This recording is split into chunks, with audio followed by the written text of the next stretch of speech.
We decided to put together a panel to find out what it's all really about. I can see our able moderator, Eric Berger, who is the senior space editor at Ars Technica. We'd also like to welcome Ankit Panda, who is at the Carnegie Endowment for International Peace as the Stanton Senior Fellow. And we have a couple more panelists too, and I'm not sure if they're back there just yet, but we're delighted also to welcome, I'm sure they'll appear on screen soon, Lord Martin Rees, who's at Cambridge University, who's the Astronomer Royal, and also Dr. Kerry Buckley, who is the Vice President at the Air and Space Forces Center at the MITRE National Security Sector. So Eric, I know we only have Ankit here, but he's got lots to talk about. So why don't we kick us off? Thanks very much. You bet. Thank you very much, Niamh. We have a really distinguished panel here today to talk about space and the future and some of these issues. I just got back actually from West Texas, flew into the El Paso airport twice in 8 days to see the flights of Sir Richard Branson and then Jeff Bezos. So it's been an interesting time in commercial space. We got several really interesting topics to talk about today, and so we're going to jump right in. The first one I wanted to address was this idea of a space commons. The Outer Space Treaty is now about 50 years old, and we're seeing a bunch of new commercial actors in addition to new countries coming into this area of space. SpaceX has launched thousands of Starlink satellites. We've had, anti-satellite tests from China and more recently India. Space is being described as a contested domain by the U.S. Space Force and other international entities. So my first question, I guess, is for Ankit. As we talk about the space commons, how should we be thinking about, the international management of this? Are these international waters? Is this Antarctica? How should we think about space? Well, thanks, Eric, and thanks to the Aspen Security Forum for the invitation to speak here today. The notion of a space commons is something that, we in the United States have been pretty inconsistent about. The Trump administration explicitly rejected the notion of the United States government treating space as a domain, as a commons. The Obama administration, by contrast, in certain high-level guidance, did include space alongside sort of air and maritime realms as a commons. The Outer Space Treaty, which you referred to, uses the phrase common heritage of mankind, which is a little bit of a different idea. Just as a technical matter, space, strictly speaking, cannot be a global commons, given that definitionally we're talking about an extra global domain. Eric, you highlighted, I think, one of the most significant shifts in the space environment in the last 20 years or so, which is that space is no longer, the show in space, human activity in space is no longer being primarily generated and operated by governments. The commercial activity is absolutely booming. Mega constellations are the wave of the future. This is a trend that appears to be rather irreversible at this point. Governance, by contrast, and we've seen this in other domains, has lagged this, that we don't really have a good international framework to ensure the sustainability of space, for instance, to ensure that commercial actors concerned about the bottom line, for instance, that they're behaving responsibly, making sure that they deorbit payloads as necessary to avoid the congestion of these orbits. As large as space is, Earth orbits, which are the primary asset that sort of we depend on for all of the human activity on Earth that's supported by anthropogenic space objects, including satellites. These orbits are getting more crowded. So ultimately, I think dealing with this as we have with other domains on Earth, including the maritime domain, recognizing space as a commons, arriving at an international agreement, especially among the great powers, that this is the proper way to characterize this domain. I think that's going to be sort of the first step that's necessary to effective international governments to ensure a space sustainability. Kerry or Martin, do you have thoughts about whether in 50 years space will look a lot like the oceans today on Earth, or will it be a region of nation states like we've carved up planet Earth? Well, I certainly would like to endorse what's been said about the urgency of dealing with the avoidance of collisions in low Earth orbit, which is getting very crowded. That's the really short-term concern. In the longer term, we will have to regulate possible mining of asteroids and the moon, but that's a very long way away. But I think the really serious issue is going to be the military aspect, the vulnerability of satellites. We depend on spacecraft, obviously, for many everyday affairs on the Earth. And I'm a scientist, so I care about the spacecraft which have telescopes on them and which observe the Earth's environment and all that. But of course, we depend on GPS and the rest of it too. And I think the vulnerability of those is really scary. Thanks, Eric. And I'll just add, I do agree with thinking about the commons, certainly looking at the law of the sea as another way to consider as precedent what we're looking at. I think global air traffic commons is another way to think about what we are facing and that we can learn from. To add to Lord Rees's comment, I would say a specific commons element that really needs to be addressed in short order is certainly the allocation of orbital slots. So currently, the only such allocation that occurs is at GEO, and that's through the International Telecommunications Union, and that's backed by an international treaty. And that allocation was really mainly designed for reasons of spectrum deconfliction, but it really has to grow to serve this dual purpose of orbital deconfliction. And then just the other that we know that congestion is really going to impact is a concern around the availability of launch windows. And again, the crowding of the LEO orbits that you just heard about, especially desirable LEO orbits, we're going to have strong indications that the early stages of this crowding is going to have a real impact on launch windows as well. So one of the big changes over the last 5 years that we've seen is China for a long time has been a rising competitor in space, but now they are pulling alongside the United States in some areas of spaceflight. They've launched their own space station. They've landed robotically at the South Pole of the Moon, or they're going to. They landed on Mars recently. They landed on the far side of the Moon, and so, in light of those issues we just talked about, these management of space commons really requires, working together in space. And that would include NASA and China working together. But right now there's a prohibition by the US Congress of NASA working directly with China on these issues. And so, as these two countries compete for supremacy or superiority or resources in space, are we going to have some kind of international framework where there can be cooperation on these issues that you talked about, such as debris and congestion in orbits and launch windows and things like that? I don't know who wants to address that first. I can jump in on that. I mean, without opining on the notion of whether or not we're actually in a second Cold War with China, I mean, one of the features of cooperative engagement with the Soviet Union during the first Cold War was ultimately in space. And so it remains to be seen if that can be achieved with China. I think the Wolf Amendment and the current prescriptions, I think, make that difficult to imagine on a technical level.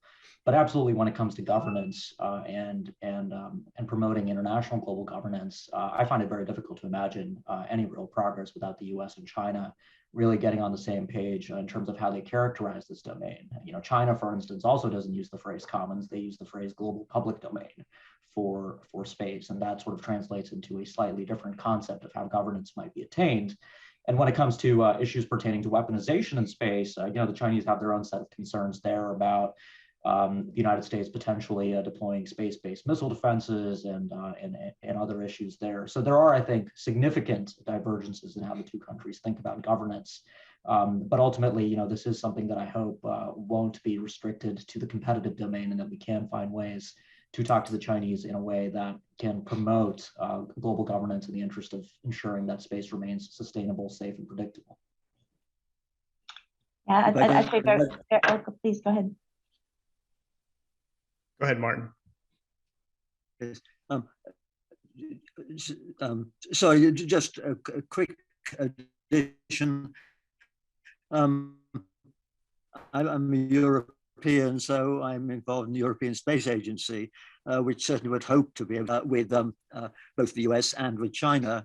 And I know through my scientific work just how fast they are catching up with the West in key technologies, and they may well overtake us. All the more reason for trying to have a system whereby we can continue to collaborate, at least in these scientific areas. Kerry. Thanks. I was going to add to, when we think about conflict in space, we have to think about the dual nature of space, and it makes it very complex. So, for example, if there'd certainly be economic repercussions of having a conflict and taking down a satellite that's used, for example, the routing of banking and financial transactions. And this would likely not be isolated to a single country. So, one's own satellites are just as affected by causing debris or nuclear effects in space. So we really have to think about the strategic and economic considerations, those global aspects, to help think about how we can de-escalate and work together so that we're not taking these adversarial actions in space. So again, I think what's most important here is setting those norms and procedures that'll help minimize the risk of inadvertent conflict in space, as well as providing those mechanisms for deconfliction. So we really do want to focus on setting those conditions that will enable the safe and operations and consistent with international law. So I think when a lot of people think about space, their basic understanding is that it started out as this contest between the US and Soviet Union, the space race. And so it's pretty easy to default to that today. And you can think of US and China in a space race. But of course, the world is quite a bit different, and space is different as well. Probably the biggest change, I think, is really the involvement of private actors, commercial space companies who are in space, not so much to explore, but to find ways to make money. And we've seen that most recently through the suborbital space tourism efforts of Virgin Galactic and Blue Origin. But, on the orbital scale, SpaceX has been transforming things. And so, and China has an increasingly vibrant commercial space sector as well. And so I'm wondering, does the aspect of a lot of private players and the potential to make money, make things better for this space race? Does it improve our ability to sort of come to some kind of common agreement about how to explore and get resources from space, or just, we don't know? I don't know if Ankit wants to address it. Ankit wants to address this first, or who, but I just wonder how commercial space changes this so-called space race this time around. Yeah, so, one of the things that I think is positive about the level of commercial interest in space is that I think it creates sort of a strong basis of self-interest for many of these actors to favor policies undertaken by their governments in the favor of space sustainability. If you're a firm trying to make money in space, and you're trying to do this over the long term, you're going to want issues like space debris, situational awareness, international cooperation to create the kind of regulatory environment in space that gives you the most safe, predictable environment in which to continue your activities. And that includes also avoiding conflict in space. But, I think the outstanding questions, I think, that pose problems for regulators is how to actually get these companies to sort of take best practices. For instance, we've had multiple stories recently of near collisions between privately launched payloads in space, and really there's no systematic way in which these collisions or conjunctions are managed. It's really the matter of one person at a company picking up a phone, calling the other, and they work out between themselves who's got to maneuver, who's got to spend that delta V in orbit to get their payload out of the way. So this is, I think, an area where there needs to be more work done. Another group of actors on the private side that I think have a stake in this are insurers, because the space insurance industry is pretty quickly changing because it's just becoming increasingly more challenging to properly price insurance premiums for space, given that the environment is changing so rapidly. So you need insurers, you need commercial space actors, you need governments to really kind of get their heads together, come to this sort of common understanding of the proper regulatory framework in which to ensure that space can be sustainable. And, to your other issue, Eric, the fact that, it's not just the United States and not just the West that's seeing a huge growth in commercial space activity. A lot of this commercial cooperation also has to happen internationally, with China, with Russia, India, Japan, European states, and increasingly other spacefaring countries as well. Kerry or Martin, did you want to chime in on that? Kerry? I'll just add, I think another opportunity that we have and has been put forth actually in a op-ed in Politico by both the MITRE Corporation and Aerospace is looking at designating space systems as critical infrastructure. So similar to other sectors such as the financial services and energy, food, agriculture, and the defense industrial base, we protect those because the incapacitation or destruction would have a debilitating effect on security, national economic security, national public health or safety, or any combination of those. So I think, designating space certainly as a critical infrastructure would be another way that we could galvanize the policy and stakeholder attention and resources that's needed to secure these systems that we're seeing going up in space. Yep.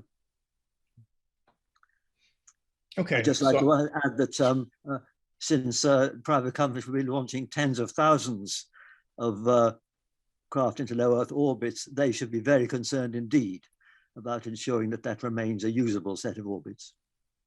Yeah, without a doubt. I think we're going to take audience questions here in just a minute, but I've got one more topic that I wanted to raise with our panel. And it again involves another change kind of in the landscape of space exploration. Martin Rees has written a lot about this topic, but we've seen significant advances in AI and in robotics. And, that is changing the way we explore things. So you've got lower cost launch vehicles, you've got more sophisticated, smaller satellites, and you've got better AI. And so you can do a lot more with machines now than you could do in the 1960s. And so I guess, one of the issues is this tension between human and robotic spaceflight. And full disclosure, I live in Houston, Texas, a couple of miles from Johnson Space Center. So a lot of people living around me have a vested interest in the future of human space exploration. Yeah. But I'm wondering, what this next 50 years of human exploration might look like, Martin, and what role humans really should play as robots get better at doing what they do. Yes, well, I mean, as you've said, as AI advances, the case for sending people to do practical tasks, whether it's assembling structures, exploring the geology of Mars, etc., weakens. Whereas the cost difference between sending people and sending robots, especially if you're sending them beyond Earth orbit, is huge. So my personal view, and I'm not an American taxpayer, but if I were, I would be against spending any NASA funds on human spaceflight. The reason for that is that you've got to be very risk averse in sending up civilians publicly funded to space. So I think we should leave that to the private companies, private sponsorship, which can, they should call it not space tourism, but space adventure, except it's risky. And we should cheer on the crazy adventurers who want to go into space. And maybe the first people will be on Mars by the end of a century. We should cheer them on. But I don't think it's got any practical use for mining, for assembling structures, or indeed for exploration. I'm very interested in exploring the planets, etc. And that can all be done by robots and not by people. So I think just leave it as a spectator sport and as an adventure. And I have a book with my friend, Don Goldsmith, Harvard University Press, coming out, which is called The End of Astronauts. And it really amplifies on these points. Well, I'll try to get some copies of that book for my astronaut friends, Martin. Yes. Ankit or Kerry, is there any reason for humans to go beyond low Earth orbit to the moon, or especially to Mars? I mean, it seems to me the compelling reason for humans ultimately to go into space is settlement, to expand the species. But are there other good reasons to have a human spaceflight program? I mean, look, I find Lord Rees's argument quite compelling. I mean, not just from the bottom line for the taxpayer, but just in terms of practical considerations, the kinds of activities that are most likely to result in scientifically useful advances.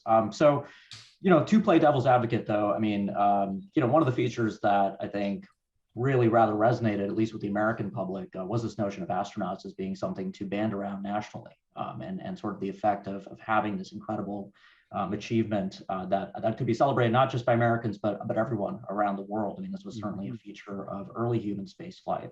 And so ultimately, we are going to have to foster the next generation of talent, interest in space issues, encouraging younger folks to get interested in science and engineering. And human space flight, I think, among its many effects, does have that incredible effect on national morale and interest in these issues. So I can see that as being one justification to continue at least spending some effort there. But otherwise, I think from a practical perspective and from the perspective of the American taxpayer, I think robots and autonomous systems are probably the future. Yeah. And I'll add on, I also agree. I think there will still be a continued desire for human exploitation of space.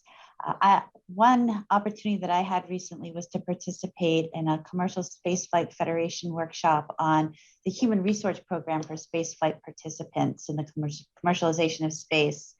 And this workshop, there was representation across government and commercial space community. And what they're doing is really working together to define this research agenda to understand what types of studies would be most useful to inform safely operating in commercial space from a human perspective, within orbital and beyond space, for creating the opportunity for an ever wider audience. And so this would include things like looking at underlying physical and health conditions, physical abilities, implanted devices, chronic medications, and what do we need to do to better understand what it means to be a human in space. And then most importantly, create a database so that we can share this, because your sample size is quite small. So we need to really understand and spread that data so that we can benefit from that. And I'll just say one more thing. I think growing this repository of data and research is really needed. So more people, to include women like Wally Funk, who at age 82 just went up with Jeff Bezos on the Blue Origin spaceflight. She was denied the experience to do that back in 1961 because we didn't have the data of the testing program for women and what it meant for the human body to be in space. So I think there's a lot of work to be done, exciting work to be done there as well. If we could have one more quick comment. Elon Musk has said he wants to die on Mars, but not on impact. He's now 50, I think, and 40 years from now he might make it. And good luck to him and a few other pioneers who might want to do this. But I think the idea of mass emigration to Mars is a dangerous delusion, because dealing with climate change on Earth is a real doddle compared to making Mars terraformed and habitable. So we've got to solve Earth's problems here on Earth and leave it to crazy adventurers, the kind who drag a sledge across the Antarctic and things like that to go to Mars as pioneers and cheer them on, but it's not for ordinary people.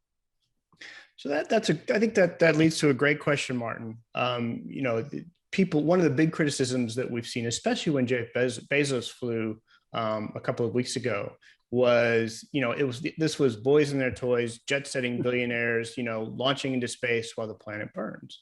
And I understand that criticism, but Bezos has committed $10 billion to an Earth Climate Fund to study and address climate change.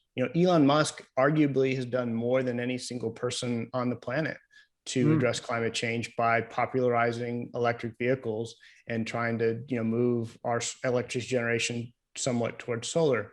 Yeah. So I'm wondering if the panel thinks that this criticism, because there's definitely a backlash, at least here in the United States, against these commercial space billionaires, is that justified? And, are we seeing the beginning of a real tidal wave against, these billionaires and other commercial space companies? Could I say, I hope not, because I'm cheering them on. I think this whole wonderful human enterprise should be left to them to lead it. That's fine. And I would say that Musk is a 21st century Isabel Kinger-Brunel, a great engineer, great vision. And I think it's wonderful, but I think that they can afford to take higher risks than NASA can impose. The shuttle had a less than 2% failure rates. Those were disasters. Whereas if these private people are prepared to take high risks, they will be leaders. And I think the American public should cheer them on. Okay, with that, we've got a couple of questions, and I'm going to pass it back to Niamh King. Thank you, Ankit, Kerry, and Martin for a wonderful discussion. Yes, wonderful. Thank you, Eric. Thanks, Eric. Now we're going to go to Dr. Buckley's point about getting women involved in space. We have two of our next generation leaders that are here in Aspen at the Aspen headquarters in Washington with us. First one we'd like to go over to is Emily Lawrence, please. Emily, your question. Oh, you're on mute, Emily. Can you hear me now? Yep, perfect. Thank you. Thank you so much to the panel. My question is about the Outer Space Treaty. We started out by saying that it's outdated, and my question really relates to how should we think about updating that? And is there hope for progress in the UN structure? And if not, is there a way to would something like the Artemis Accords, for example, be the way forward if we don't think that the UN is flexible enough to make progress? Thank you. Yeah, so Thanks, I think that's an important question. The Outer Space Treaty is an artifact of an era when one of the major concerns was that folks would be placing nuclear weapons in orbit. That's one of the main things the treaty does. It prohibits the emplacement of nuclear weapons in orbit. And I think, that's positive. I certainly don't want to see nuclear weapons orbiting the Earth anytime soon. But the notion of updating the Outer Space Treaty, I think, is potentially dangerous because, this treaty is really the cornerstone of international law for outer space. It contains important principles that can, I think, serve as the basis for follow-on global governance measures. But as you know, there is quite a bit of frustration right now about the regular forums. Especially looking at the United Nations, the CD, for instance, where there's really been a complete standstill on issues of space governance given fundamental disagreements. So that raises the question, what is the path forward? The Artemis Accords, I think, do something quite different. They're not going to be necessarily the basis for the United States leading an effort to get Russia, China, countries that fundamentally, I think, have some different perspectives on this issue to the table. So I think it will take something else. And my recommendation is to leave the OST as is, understand what it says, what it calls for, particularly when it comes to the language in the treaty that I think does give a useful basis to interpret space as a great commons. But ultimately, I think the solutions that we'll have to turn to will be really 21st century solutions born of the contemporary context between the major powers that have stakes in space. Dr. Buckley, did you want to share a different view on that?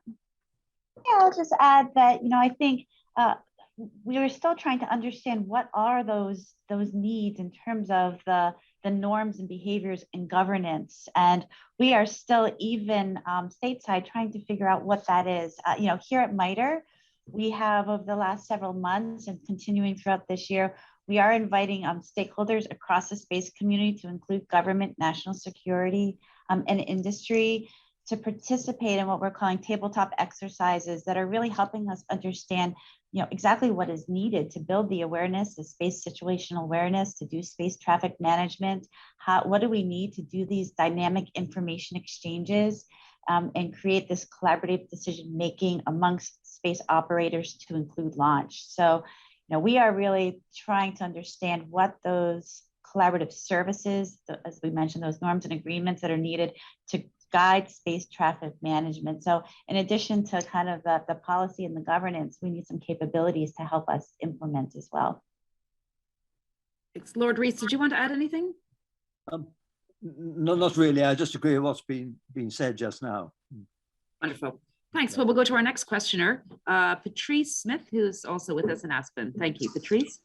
Hi, thank you to the panel for joining us today. So as we were talking about talent and space exploration, my question is, what do you think that this administration can do to encourage the younger generations of Americans to pursue a career in space exploration, whether that be NASA or the Space Force? Would you like to start with that one, Dr.? Oh, go ahead, Lord Rees. Yes. Well, I'm not an American, but I know American science very well. And there are wonderful projects to send probes to the outer planets and look for evidence of life on Europa, a moon of Jupiter, or Enceladus, a moon of Saturn. And that would be really, really exciting.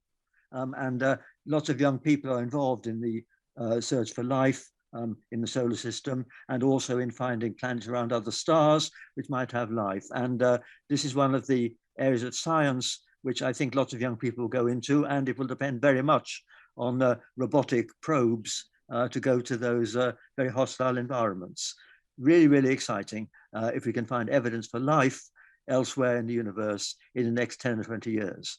And I think that's inspirational to develop the engineering advances and also the scientific advances to ensure this happens. Wonderful, thank you. Anything else from Ankit or Dr. Buckley on that question? I would just add, I think it's, it's a great time to enter the space domain.